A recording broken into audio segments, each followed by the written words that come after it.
Hey, herzlich willkommen! Ich bin der Tino und heute zeige ich dir, wie man mit einfachem Kopierpapier ganz tolle Bilder machen kann, die zum Beispiel so oder so oder so aussehen. Bleib dran und viel Spass! Bevor wir aber mit dem eigentlichen Film anfangen heute, wollte ich zuerst mal Merci sagen. Eventuell sogar dir oder ziemlich sicher dir für das Video zu schauen und vor allem all den Leuten, die meinen Kanal abonniert haben. Ich habe hier diese Filme mit meinen Fototipps und Tricks eigentlich nur gemacht, für einen Fotokurs vorzubereiten, also mehr für mich. Und ich hätte nie gedacht, dass ich mit meinen berndeutschen Geschichten hier und nicht wahnsinnig toller Videoqualität bis jetzt plötzlich so viele Leute erreichen. Das motiviert mich aber natürlich, dran zu bleiben. Merci vielmals, einfach mal all denen, die den Kanal schon abonniert haben. Wenn du es noch nicht gemacht hast, du weißt ja, wie es funktioniert.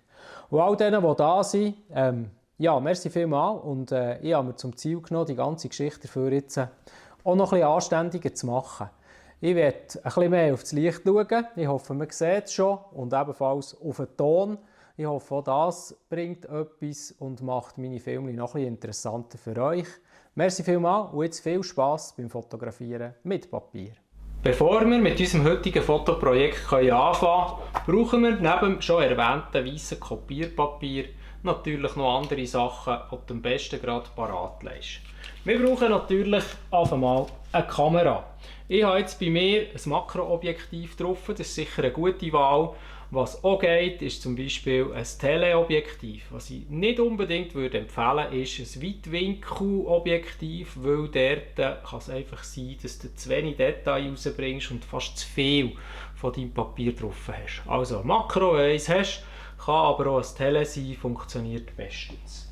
Dann empfehle ich auf jeden Fall ein Stativ, damit deine Kamera ruhig steht. Und dann brauchen wir irgendeine Lichtquelle. Wir machen das Ganze jetzt heute mal mit LED-Panels.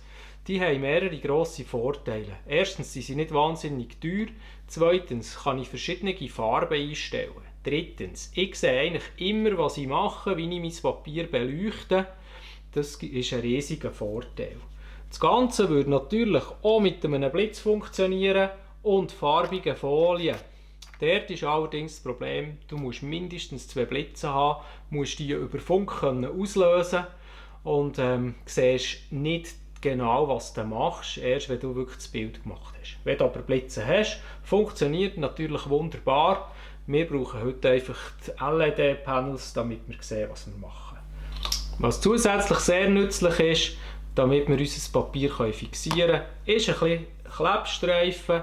Und zum Beispiel hier ein paar Büroklammern, damit wir unser Papier auch dort haben, wo wir es wollen. So, und jetzt legen wir los. Die Kamera steht auf dem Stativ. Ich habe schon mal ein erstes Blatt so ein bisschen gerade gefaltet. Das sieht schon so eigentlich gar nicht so uninteressant aus. Aber richtig spannend wird es jetzt eigentlich erst, wenn ich noch farbiges Licht hineinbringe. Und je nachdem, wo dass ich jetzt da natürlich mein Licht platziere, habe ich völlig ein anderes Bild. Und in dem Moment, wo ich dann von der anderen Seite sogar noch eine neue Farbe reinbringe, dann wird es dann richtig spannend. Also eigentlich grundsätzlich sehr, sehr einfach, was wir hier machen. Einfach ein bisschen Papier, farbiges Licht, wo wir damit spielen können, von verschiedenen Richtungen, mit verschiedenen Stärken. Und wir können natürlich mit verschiedenen Papierformen, eckigen, runden, mehreren Papieren, die wir zusammenfalten, können wir hier spielen. Also sehr, sehr einfach gemacht, aber sehr effektiv, gibt wirklich so richtig grafische, farbige Bilder und macht unheimlich Spass zu schauen, was da passiert und was alles rauskommt. Ich zeige dir gerne noch ein paar Beispiele von meinen Bildern, was da ist rausgekommen, wie die Form hat ausgesehen.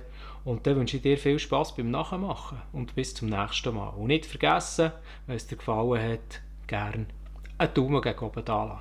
Merci und bis zum nächsten Mal.